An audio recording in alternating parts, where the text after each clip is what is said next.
I was supposed to be different from all those other guys, the typical guys who just wanted sex.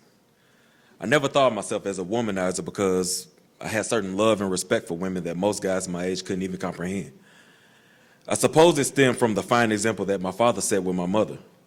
There's no doubt that she was absolutely the queen of his heart, and he would turn mountains into sand for her with ease.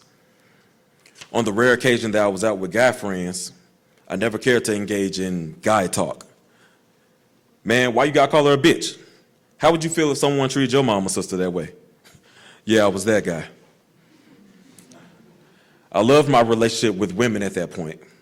I also treated my female friends as my sisters.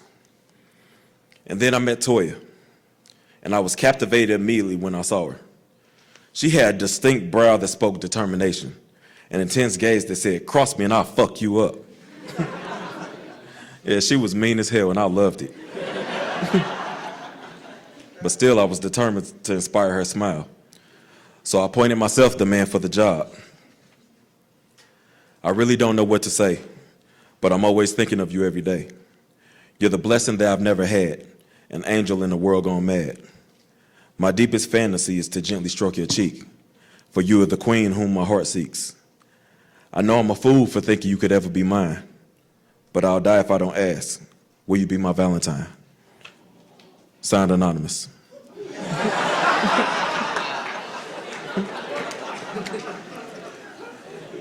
It was Valentine's Day 2002, and that was the poem I had just written for her in the last 10 minutes of my previous class. I raced to geometry class as soon as the bell rang, so I get there before anyone else. I placed the poem in her seat and then went to my own. This was it. She finally came in and went to her seat but stopped short and looked disgusted, as if she couldn't believe that someone left this piece of trash in her chair. She read the poem with eyebrows that seemed to be unimpressed. What does that mean? Does she like it? Should I have kept it to myself? 1,000 questions flooded my mind for the duration of class. When the bell rang, I rushed behind her. Hey, Toya, I was the one who left the poem. I know, she said, still unimpressed. I kind of had a thing for you since school started, and I was wondering, can I get to know you? Can I have your phone number? She was in a relationship at the time, but this was it, the start of our very rocky friendship. Over the years, we saw each other through 2 relationships each. To be honest, it kind of hurt watching her date other guys. But I remember saying to myself, Joe, if you really love her, you'll find happiness in her happiness. And so I did. I moved on knowing that my heart still belonged to her. The relationship that I moved on to was bad. I was paying bills in a place that I didn't live, and in return, she cheated on me and only told me because she got a call from the clinic saying she had chlamydia. I remember thinking that it must have been my fault, and maybe if I had done things differently, maybe I wouldn't have brought this on myself. In the end, she left me. After that, I fell into a bit of a depression, just going through the motions of work and school. Then I started to tell myself that every bad relationship or emotionally abusive situation that women found themselves in was because they brought it on themselves. They didn't know what to do with a guy that respects them and genuinely wanted to love them, so what was the point in trying to be that? As fucked up as these thoughts were, I sat in my room crying every day with them on full rotation in my head, until one day I decided I didn't want to cry anymore. I brainwashed myself into believing that those other womanizing guys, they didn't reap pain in their relations with women. And that's when I started to tell myself that a woman's love was to be measured in tears. So if I was going to get love from them, I better bring a couple of buckets. I decided to start getting out the house again, just dating this girl and then another. Nothing serious. But before I knew it, I was laying with this girl and that girl.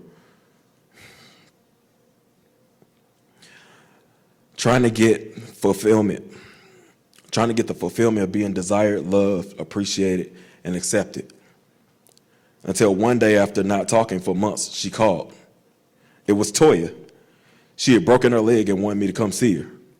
All the pain from being cheated on and years of rejection immediately dissipated as I teleported to the ER.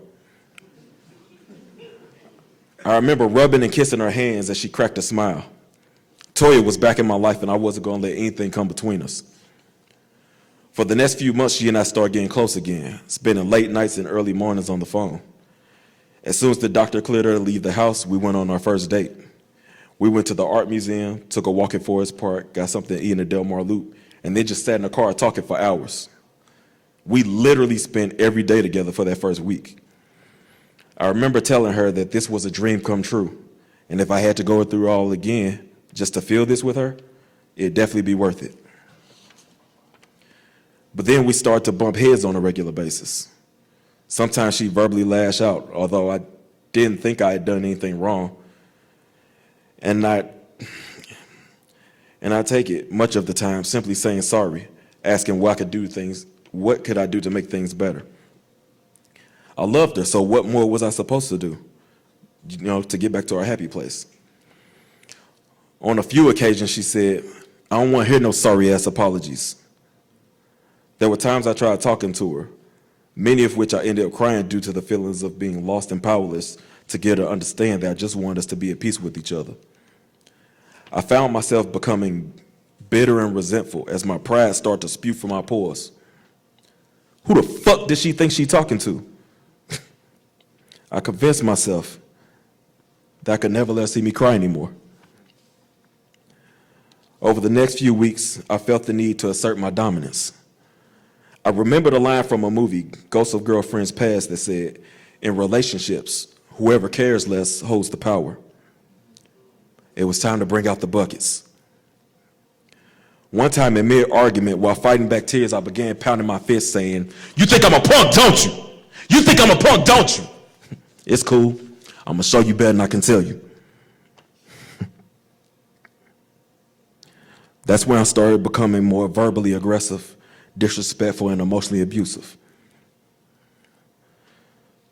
She told me that was the first time she was genuinely afraid of me. I wasn't trying to scare her. I was just trying to get respect. And if this is what it took to be respected and loved, then I was going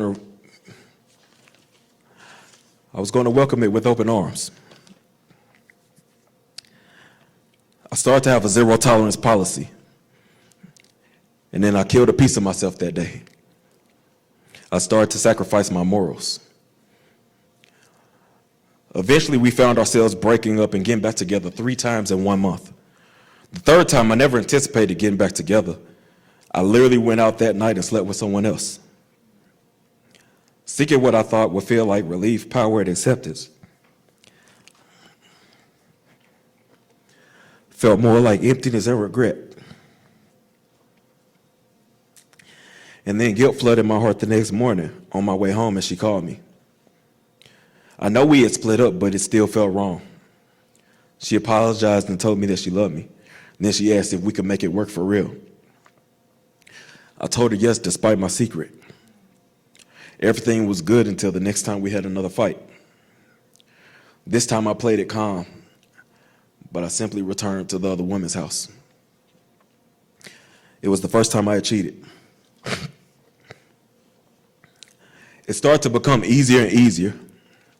Woman after woman, I drove a bigger wedge between Toya and myself in search of the love that I felt she could no longer give. Joel was back, and he was a man. He was a man who hated himself. I went on cheating for 1.5 years and hated myself every step of the way. I wasn't strong. I wasn't a man. And I wasn't different from all those typical guys. As a matter of fact, I was worse because I paraded around for years acting as if I was superior to them. Under the blankets of loyalty, respect, and friendship with women, I convinced myself that I was absolutely incorruptible. And due to my pride, I never factored it in that underneath it all, I was a scared, insecure boy who was so desperate for love and validation that he would conform to those toxic methods of assertiveness. Eventually, my guilt became overwhelming and I broke down. I told Toya what I'd been doing for over 1 year. It tore her heart to pieces. I thought this is what I wanted, to feel the weight of a woman's love measured in tears. And I did get exactly what I said I wanted. But it wasn't what I thought it was going to be. It didn't feel good at all. I brought the buckets. Her heart filled them. But I never imagined that I would have to carry that weight for the rest of my life. Seeing the pain in her eyes for years to come after that, and carrying the weight of that pain myself even today. I compromised myself and ultimately paid a price that I don't have enough weight to carry. I've made mistakes since then, but I'm still learning. I actually just started going to counseling this year.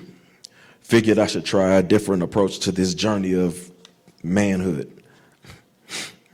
In the meantime, I just want to commit to make sure that no one else becomes a casualty of my internal war.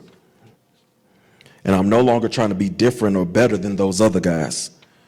I simply want to be different from the person I used to be. And every day I'm simply striving to be a better version of myself.